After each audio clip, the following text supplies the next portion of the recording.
একজন মানুষ অন্য মানুষের সাথে শত্রুতা করে বসেন, দুজন ঘনিষ্ঠ বন্ধু।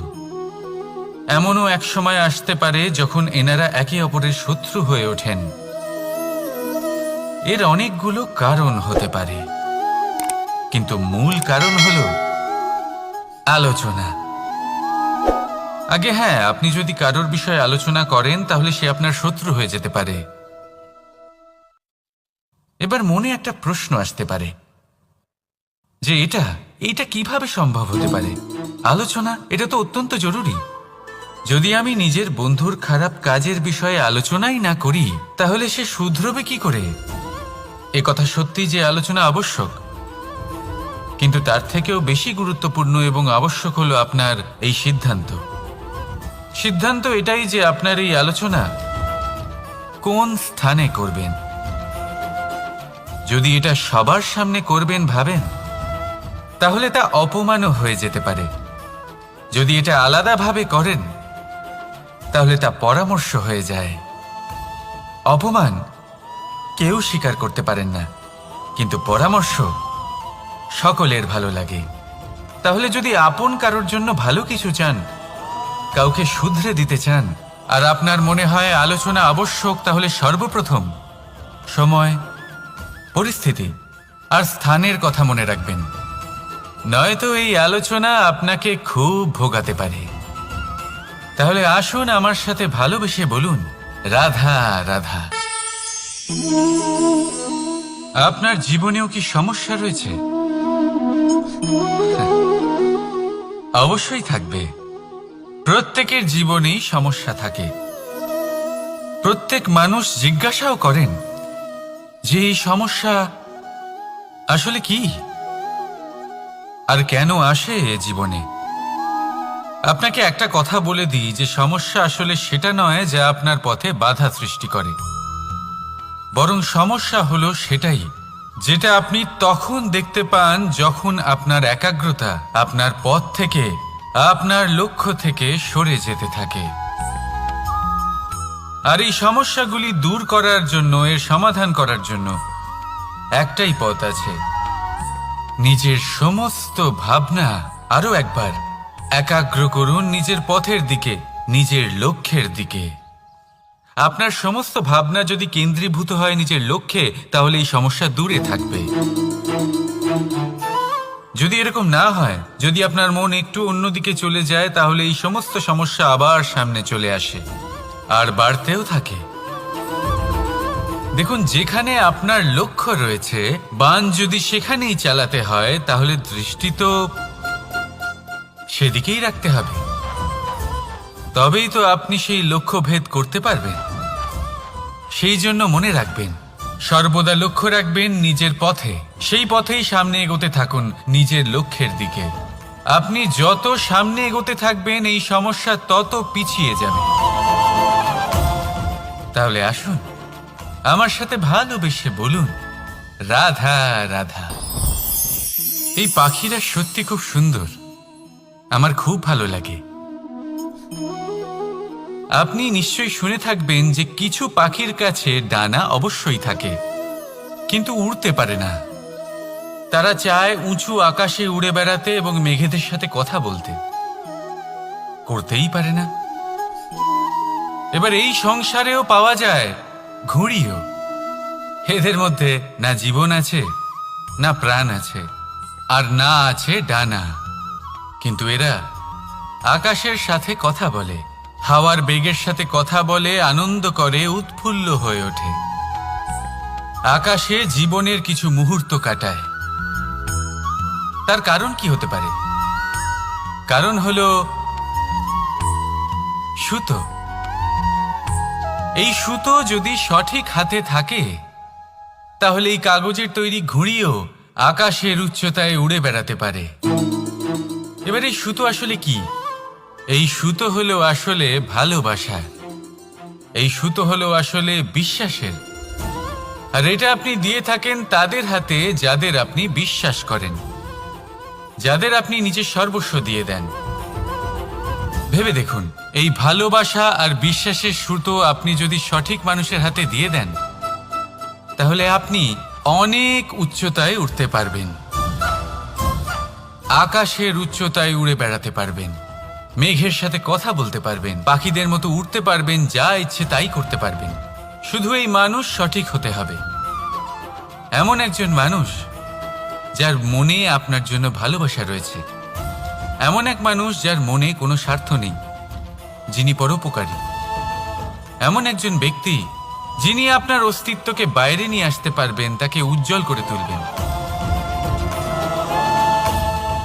তাহলে ভালোবাসুন, আনন্দ করতে থাকুন, আর এই আনন্দ সহকারে বলুন রাধা রাধা। আমরা সকলে এমন ব্যক্তির সাথে থাকতে চাই যারা খুব মিষ্টি কথা বলেন, যাদের ব্যবহার আমাদের ভালো লাগে, যারা দেখতে সুন্দর হন, যাদের আমরা পছন্দ করি। আর সবসময় এমন ব্যক্তির থেকে দূরে থাকতে চেষ্টা করি যাদেরকে আমরা পছন্দ করি না, যাদের কথা আমাদের খারাপ লাগে, যাদের কথা একটু কঠোর হয়। আমরা সবসময় চেষ্টা করি এদের থেকে দূরে থাকার, ঠিক কিনা? কিন্তু যদি বাস্তবটা দেখি, তাহলে এই কঠোরতা জীবনে শান্তির প্রলেপ দেয়। ওষুধও একটু কড়াই হয়, কিন্তু এ কি করে? আমাদের সুস্থ করে তোলে। ঠিক সেইভাবেই ভালোবাসার এই অধ্যায় একটু কঠিন, একটু কড়াও মনে হতে পারে, কিন্তু এর ফল সবসময় আপনাদের স্বাস্থ্যের পক্ষে ভালোই হয়। সেই জন্য যদি কেউ আপনার নিন্দে করে, আপনাকে কড়া কথা শোনায়, আপনার ব্যাপারে আলোচনা করে, তার মানে এটা নয় যে সে আপনার শত্রু। হতে পারে তিনি আপনার বন্ধু হন, আপনার জন্য ভালো চান, আপনাকে শুধরে নিতে চান, আপনার মধ্যে কোনো পরিবর্তন দেখতে চান। সেই জন্য কখনো কারোর কথা শুনে বা কাউকে দেখে প্রাথমিকভাবে এই সিদ্ধান্ত নেবেন না যে তিনি আপনার শত্রু হন নাকি আপনার বন্ধু হন। এমনও শত্রু হয়ে থাকেন যে গুড়ের মতো মিষ্টি মিষ্টি কথা বলে আসলে আপনাকে বিষ পান করিয়ে দেবেন। আর এমনও বন্ধু থাকেন যারা আসলে নিমের মতো কড়া কথা বলেন কিন্তু আপনাকে অমৃত পান করান। এদের মধ্যে পার্থক্য করতে জানতে হবে, কে আসলে শত্রু হন আবার কে আসলে মিত্র হন। এই পার্থক্য যখন আপনি করতে শিখবেন, তখন আপনি এই সংসারের সব থেকে সুখী প্রাণী হয়ে উঠবেন। এই পার্থক্য বোঝা সহজ নয়, কিন্তু অবশ্যই আবশ্যক। রাধা রাধা। অসুখ। এমন কোনো মানুষ আছেন এই সংসারে যার অসুখ করে না?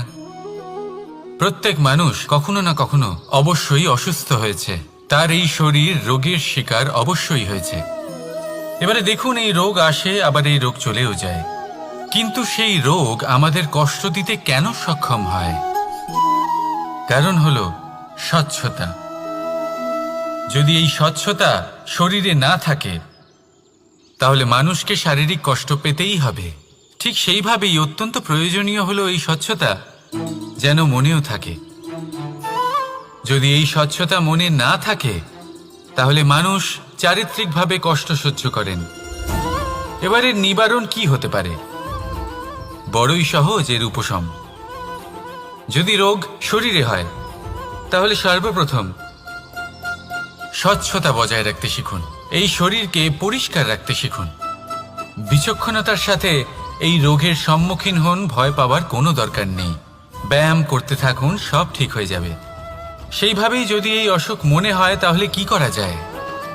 সর্বপ্রথম তার আধারের উপরে নজর দিন। আপনার এই আধারই হলো আপনার আহার। যা আপনি আহার করবেন সেরকমই মানুষ হয়ে উঠবেন। সেইভাবেই আপনি যেরকম ভাবেন সেরকমই মানুষ হয়ে উঠবেন। সেই জন্য নিজের ভাবনাকে শুভ করুন, নিজের দৃষ্টিভঙ্গিকে শুভ করে তুলুন, সব কিছু সঠিক হবে। আপনার আমার সবার মধ্যেই এক রাক্ষস বাস করে, তার সম্মুখীন হন, তাকে পরাস্ত করুন। তাহলে এই রোগ সে শরীরেই হোক বা মনের মধ্যে, যদি সঠিক সময় তাকে আটকানো না যায়, তাহলে যে কোনো সময় তা মহামারীর রূপ ধারণ করবে। সেই জন্য সাবধানে থাকুন, সুস্থ থাকুন। তাহলে আসুন আমার সাথে ভালোবেসে বলুন রাধা রাধা।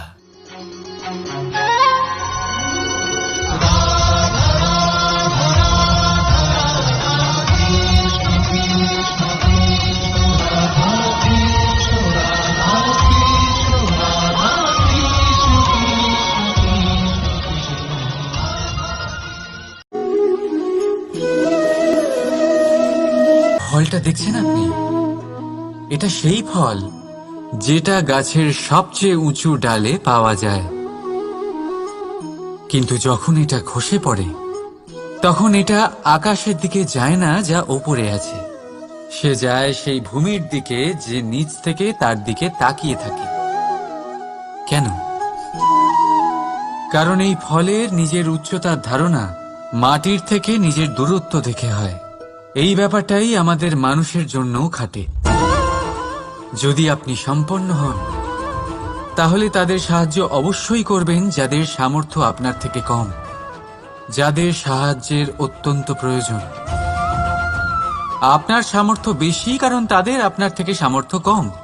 দেখুন, জীবনে আনন্দ শুধু বড় হওয়ায় নয়, বরং তাদের সাহায্য করেও আছে যারা কোনো কারণবশত আপনার থেকে নিচে রয়ে গেছেন।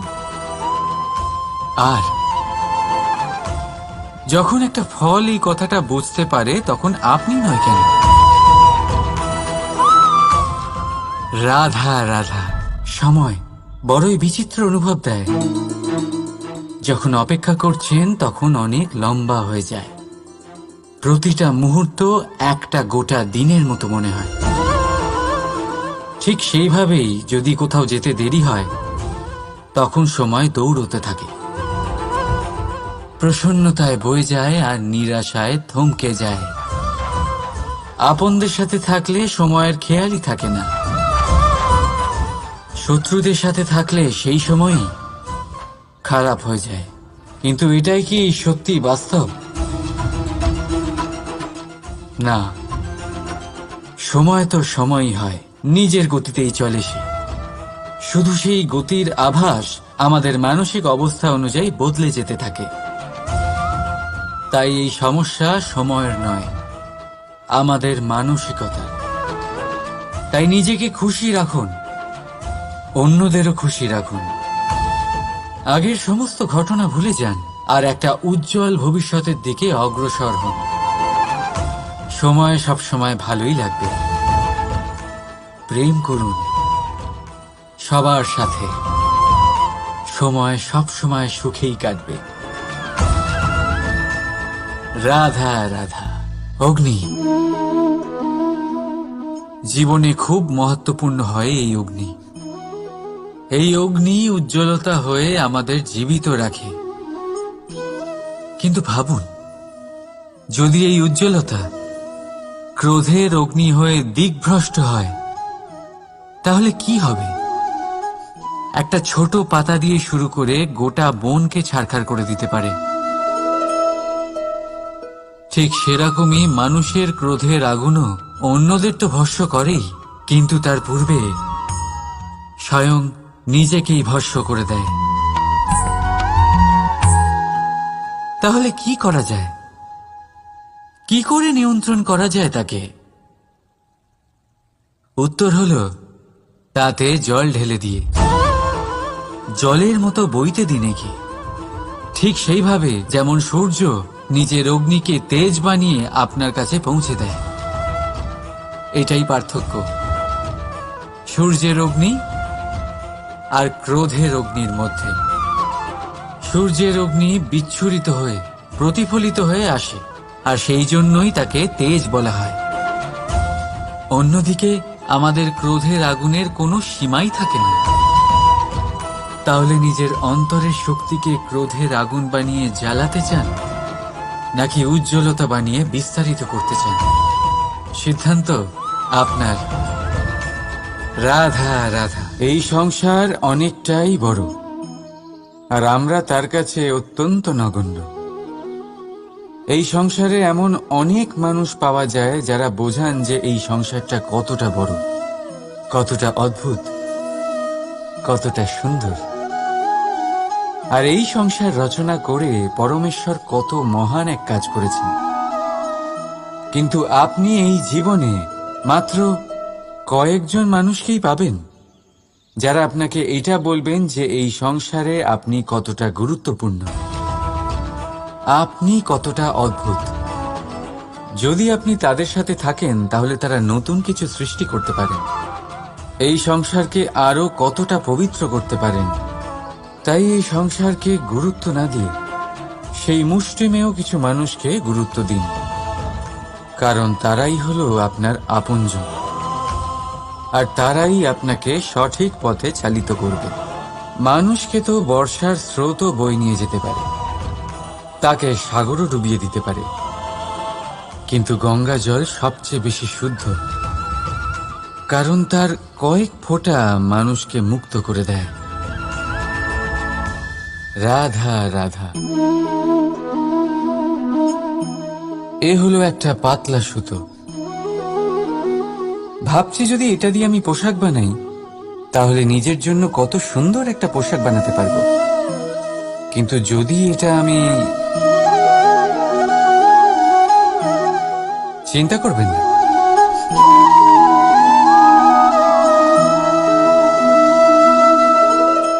দেখুন এই সুতো জোড়া লেগে গেল। শুধু পার্থক্য হচ্ছে এটাই যে আগের মতো এটা আর সরল নেই, আর এটার দৈর্ঘ্য আগের থেকে কিছুটা কমে গেছে। এই সংসারে প্রেমের সাথেও ঠিক এটাই হতে পারে।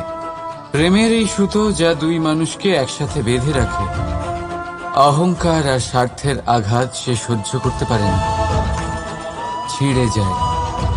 চেষ্টা করলে আবার এই সম্পর্ক হয়তো জোড়া লাগতে পারে, কিন্তু তা আগের মতো কখনোই থাকে না, কারণ মনে গিট পড়ে যায়। সেই জন্য প্রেমকে স্নেহের সাথে সামলে রাখুন, অহংকার আর স্বার্থের থেকে দূরে থাকুন। রাধা রাধা। আগুন কি করে? জ্বালায়। সেটা কাঠই হোক, কয়লা হোক, বস্ত্র হোক, যাই আপনি আগুনে দেবেন তা ভস্ম হয়ে যাবে। কিন্তু সোনা, যদি আপনি সোনা আগুনে ফেলেন, তাহলে তা কুন্দন হয়ে নিজের অস্তিত্ব তৈরি করে।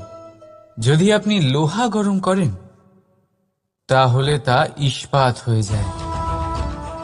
কেন? কেন হয় এরকম? কারণ তাদের অন্তরের আগুন জ্বালানোর আগুনের থেকে অনেক বেশি তীব্র হয়। এই আগুন হলো পবিত্রতার, এই আগুন হলো নিশ্চয়তার। যদি আপনার লক্ষ্য স্থির থাকে, আপনার ইচ্ছে দৃঢ় হয়, তাহলে কুন্দন হয়ে বেরোবেন, ইস্পাত হয়ে বাঁচবেন, অন্তর থেকে শক্তি পাবেন, আর কেউ আপনার সাথে কোনো অনিষ্ট করতে পারবে না। রাধা রাধা। মানুষের জীবন কি? আপনি বলতে পারেন জন্ম আর মৃত্যুর মধ্যেকার সময়। আর মৃত্যু কখন হয়?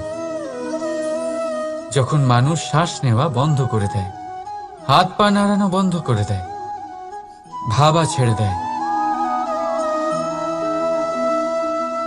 এমনটা নয়, মানুষের অন্তর। তার মৃত্যু তখনই হয় যখন তার অন্তরের করুণা শেষ হয়ে যায়। করুণা সেই ভাব যা মানুষকে মানুষ করে তোলে, যা এক মানুষকে আর এক মানুষের কষ্টে তার প্রয়োজনীয়তা অনুভব করে, আর সেটাই তাকে শক্তি দেয় অন্য কাউকে সহায়তা করার জন্য, তাকে পাত্র করে এই সৃষ্টির নিয়ন্তা হবার জন্য। দেখুন, এই সংসারে মৃত্যু কেবলমাত্র একবারই হয়, তাই তার আগে কেন মরব? এই করুণাকে কেন মারব? নিজের মনুষ্যত্ব বজায় রাখুন, মৃত্যুর পরেও আপনি জীবিত থাকবেন। রাধা রাধা। এটা হলো সূচ, আর এটা হলো তলোয়ার। এবারে আপনারা বলুন, আপনাদের দৃষ্টিকোণ থেকে এই দুই বস্তুর মধ্যে কোনটা বেশি শক্তিশালী আর গুরুত্বপূর্ণ হতে পারে? আপনি বলবেন তলোয়ারই সবচেয়ে শক্তিশালী বা গুরুত্বপূর্ণ। আচ্ছা, মানলাম যে তলোয়ার বেশি ভারী হয়। তলোয়ার আপনাকে যুদ্ধে বিজয়ী করে, যুদ্ধে শত্রুর বিনাশ করে, কিন্তু তলোয়ার দিয়ে আপনি কখনো আপনার বস্ত্র সেলাই করতে পারবেন না। যদি আপনার পায়ে কাঁটা ফুটে যায়, তা আপনি তলোয়ার দিয়ে বের করতে পারবেন না। আপনাকে সূচের ব্যবহার করতেই হবে। এবারে বলুন, তলোয়ার পেয়ে যাওয়ার পরে এইভাবে সূচকে হারিয়ে ফেলা কি ঠিক হবে?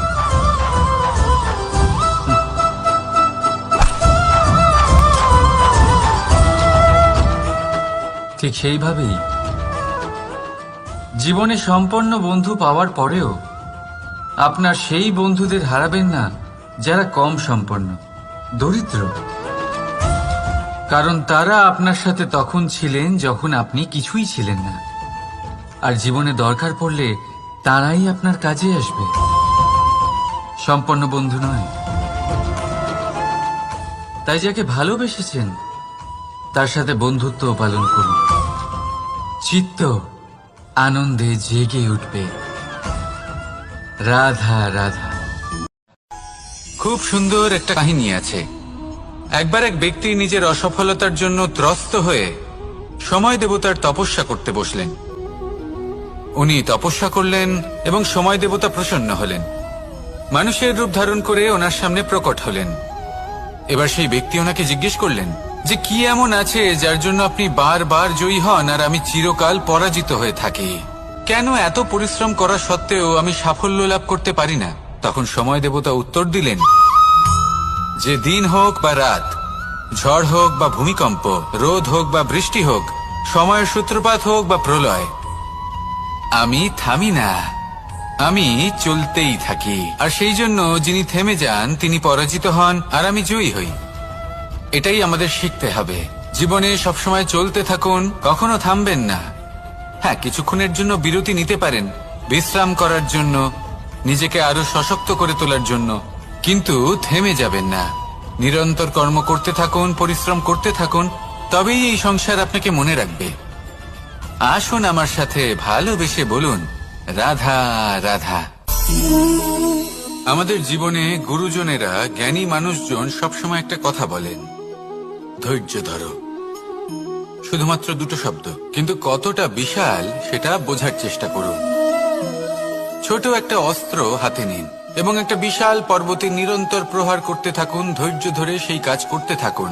এমন একদিন আসবে এই বিশাল পর্বতে আপনি একটা পথ তৈরি করবেন। কোনো ধনুর্ধর যখন নিজের বিদ্যা অর্জন করেন তখন তাকেও ধৈর্য ধরতে হয়, তার নিজেকে সময় দিতে হয়, তবেই সে ধনুর্বিদ্যা শিখতে পারে। সেইভাবে আমাদের জীবনেও ধৈর্য ধরার খুব প্রয়োজন। পরিবারে ধৈর্য রাখতে পারলে তাহলে আস্তে আস্তে দেখবেন প্রেম বৃদ্ধি পাচ্ছে। সমাজে যদি ধৈর্য রাখতে পারেন তাহলে আস্তে আস্তে এই সমাজ আপনাকে সম্মান করবে। যদি নিজের জীবনে ধৈর্য রাখতে পারেন তাহলে নিজে থেকেই আত্মবিশ্বাস বাড়বে, নিজের বিকাশ হবে। জীবনে সবই সম্ভব যদি ধৈর্য রাখতে পারেন। হয়তো আস্তে আস্তে হবে, কিন্তু হবে অবশ্যই। শুধু ধৈর্য রাখুন, কারণ ধৈর্যই সব থেকে বড় পুঁজি। আসুন আর আমার সাথে ভালোবেসে বলুন রাধা রাধা। আমাদের জীবনে যখনই আমরা কোনো বড় দায়িত্বের সম্মুখীন হই তখন আমরা তার থেকে দূরে পালাই, আর এই অজুহাত দিই যে না না, এত বেশি ভার বহন করার যোগ্যতা আমার নেই, আমি করতেই পারবো না। দেখুন, এই সংসারে ভিন্ন ভিন্ন ধরনের গাছ আছে, ছোট গাছ, বড় গাছ, কিন্তু বটগাছের মতো বড় এবং নিবিড় গাছ আর একটাও নেই। সে নিঃস্বার্থভাবে এই সংসারকে সেবা করে যায়, ছায়া প্রদান করে, শীতলতা প্রদান করে। আর যখন এমন সময় আসে যখন তার ওপর বোঝা অত্যন্ত বেড়ে যায়, সে কিন্তু কোনোভাবেই ভেঙে পড়ে না। তখন সে নিজের নিঃস্বার্থ কর্মের ফল লাভ করে, সেই নিঃস্বার্থ কর্ম যা সে করেছে। তার দেহ থেকে ছোট ছোট ঝুড়ি বার হয় এবং তা কাণ্ডের আকার ধারণ করে। সেই কাণ্ড মাটির কাছে পৌঁছয় এবং তারপর তা বটগাছের সহায়ক হয়ে ওঠে, সে ভেঙে পড়ে যায় না। এইভাবে আপনিও জীবনে নিঃস্বার্থভাবে সবার সেবা করুন, ভালোবাসুন, সবাইকে সাহায্য করুন। যেদিন আপনার ওপর বোঝা অত্যন্ত বেড়ে যাবে সেদিন এই সব মানুষ আপনাকে সাহায্য করার জন্য আসবেন, আপনার শক্তি হয়ে উঠবেন, আর আপনি বটগাছের মতোই মহান এবং বিশাল হয়ে উঠবেন।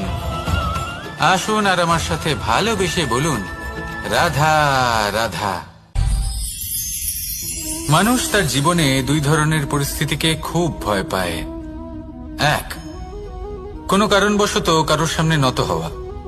দুই, কোনো কারণে নিজের চরিত্র থেকে, নিজের মূল্যবোধ থেকে বিচ্যুত হওয়া। এবার কেন হয় এরকম যে কথায় কথায় কারোর সামনে নত হতে হয়? কেন বারংবার নিজের চরিত্র থেকে চ্যুত হতে হয়? এরকম কেন হয়? এটা তখনই হয় যখন আমাদের শিক্ষা এবং মূল্যবোধের অভাব থাকে।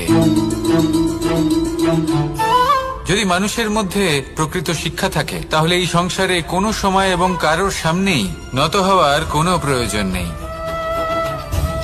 যদি মানুষের মধ্যে মূল্যবোধ থাকে, তাহলে তাকে নিজের মূল্যবোধ বা চরিত্র থেকে বিচ্যুত হতে হয় না, তা সে যাই হয়ে যাক না কেন।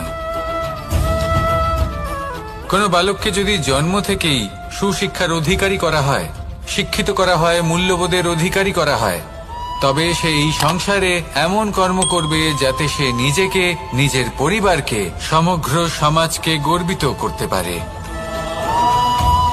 শিক্ষা লাভ করুন, মূল্যবোধ লাভ করুন এবং আমার সাথে ভালোবেসে বলুন, রাধা রাধা।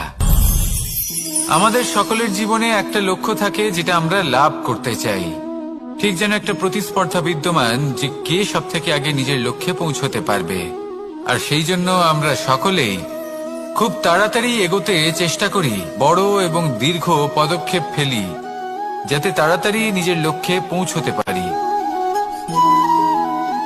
কিন্তু এক অত্যন্ত গুরুত্বপূর্ণ বিষয় আছে, সবসময় লক্ষ্য সামনে থাকবে না, কখনো কখনো তা খুঁজতে হয়। এই যাত্রা খুব কঠিন হতে পারে, আর ঠিক এই কারণেই সবসময় দ্রুত গতিতে চলা বা তাড়াতাড়ি পথে চলা সেটা আবশ্যক নয়।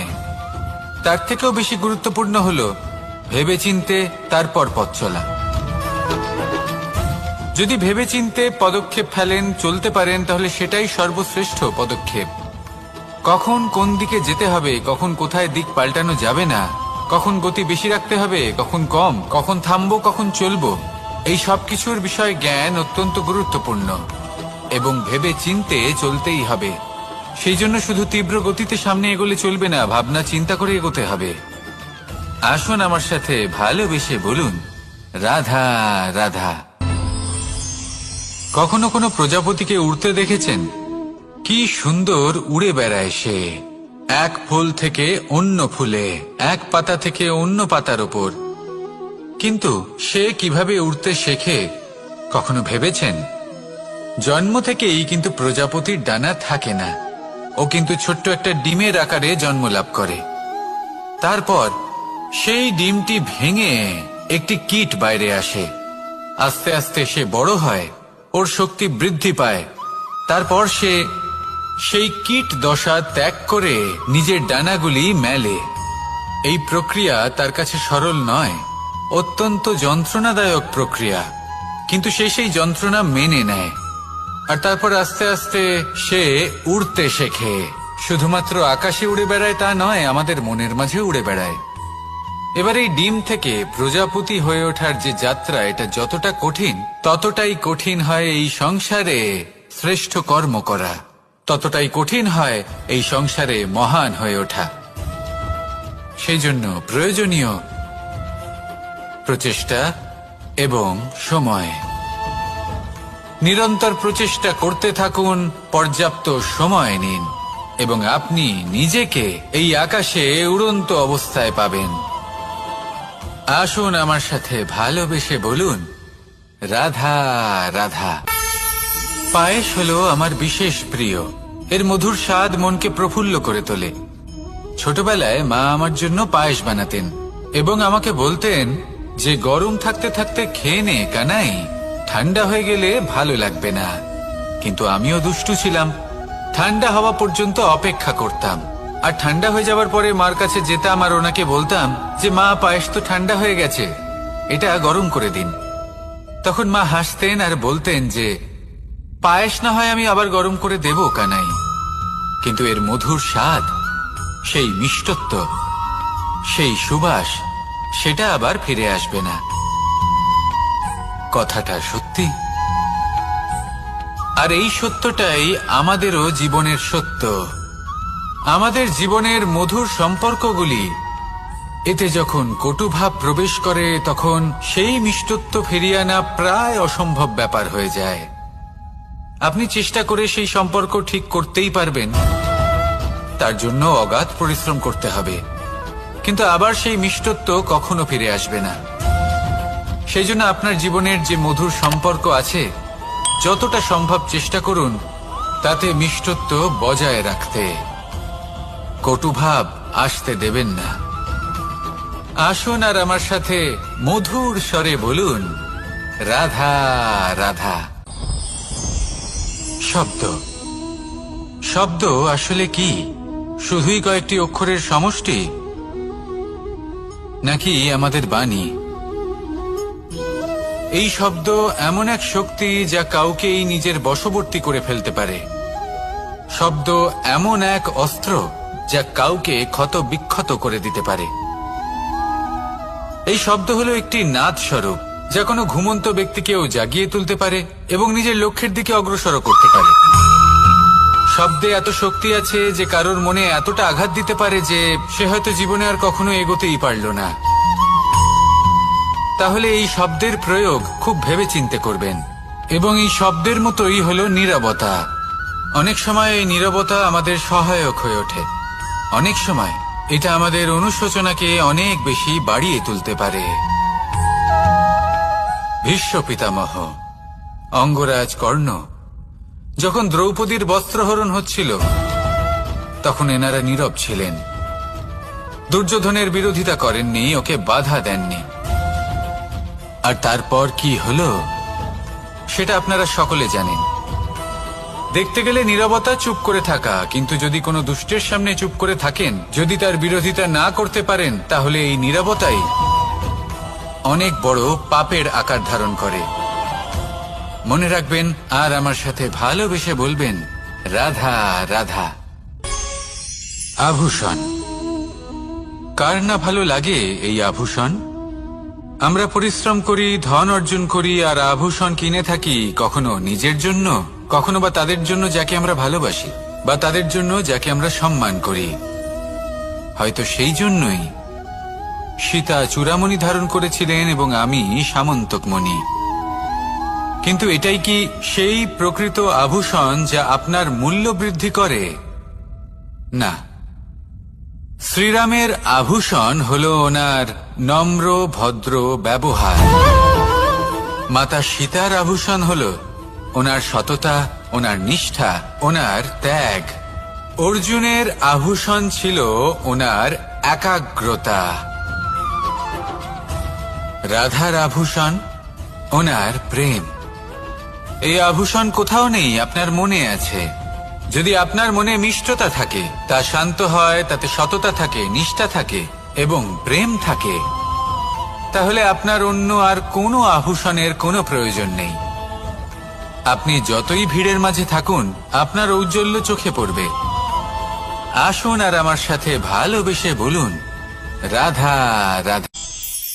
অগ্নি, চতুর্থ তত্ত্ব। সব থেকে বেশি গুরুত্বপূর্ণ, কিন্তু তার থেকেও বেশি ভয়াবহ। কখনো অগ্নিকে নিয়ন্ত্রিত রূপে উনুনে জ্বলতে দেখেছেন? এই অগ্নি আমাদের খাবার বানাতে সাহায্য করে, যা আমাদের শক্তি প্রদান করে।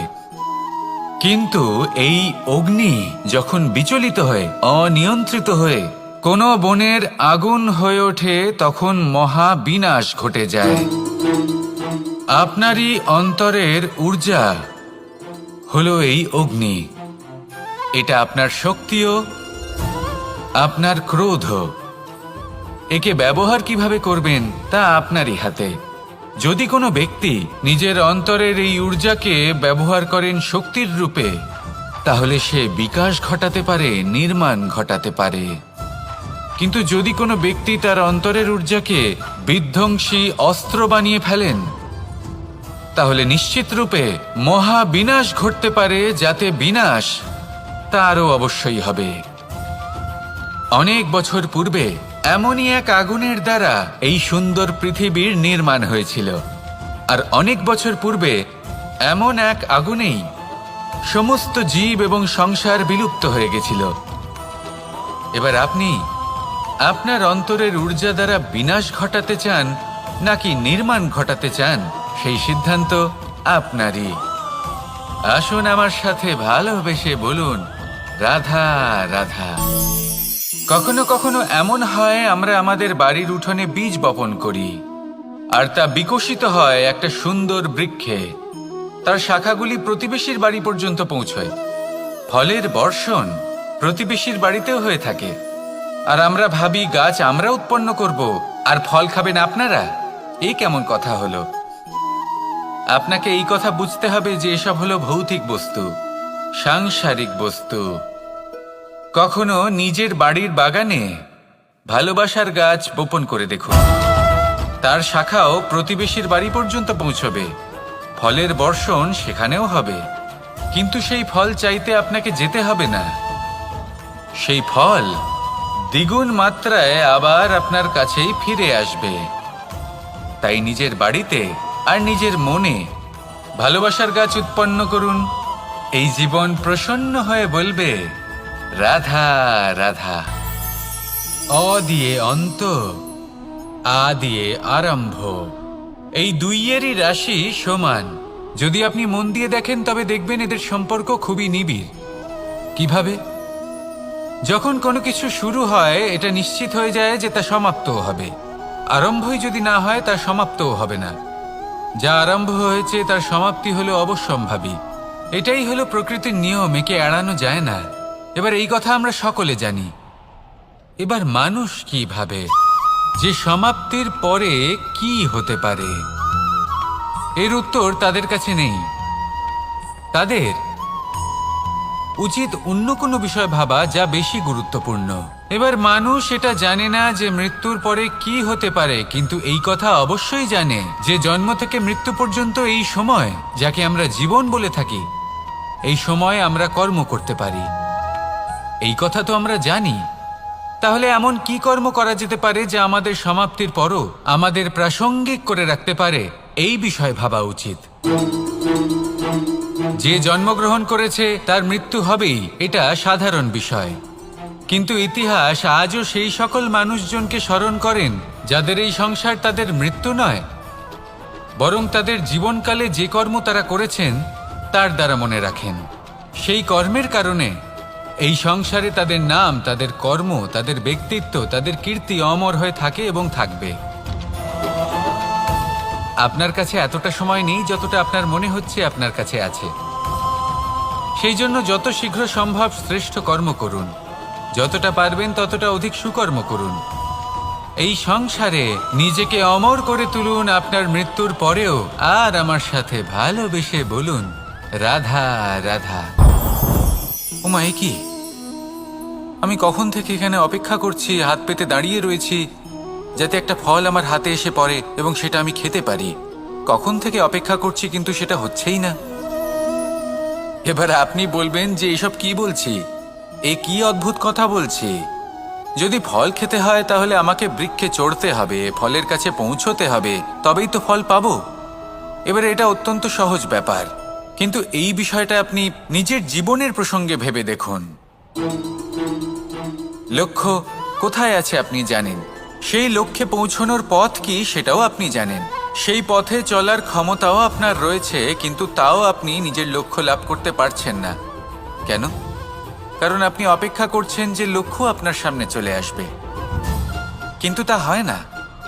লক্ষ্য সে যাই হোক না কেন, ধন হোক, প্রেম হোক, কোনো সম্মান হোক বা মোক্ষ হোক, যদি আপনি তার দিকে অগ্রসর না হন তাহলে ফল প্রাপ্তি অসম্ভব ব্যাপার, তা কোনোদিনই হবে না। সেই জন্য আপনার চোখের সামনে আপনি যদি নিজের লক্ষ্যকে দেখতে পান তাহলে উঠুন এবং সেই দিকে অগ্রসর হতে শুরু করুন।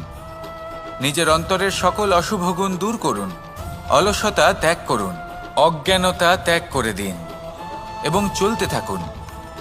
অবশ্যই মনোবাঞ্ছিত ফল লাভ করতে পারবেন।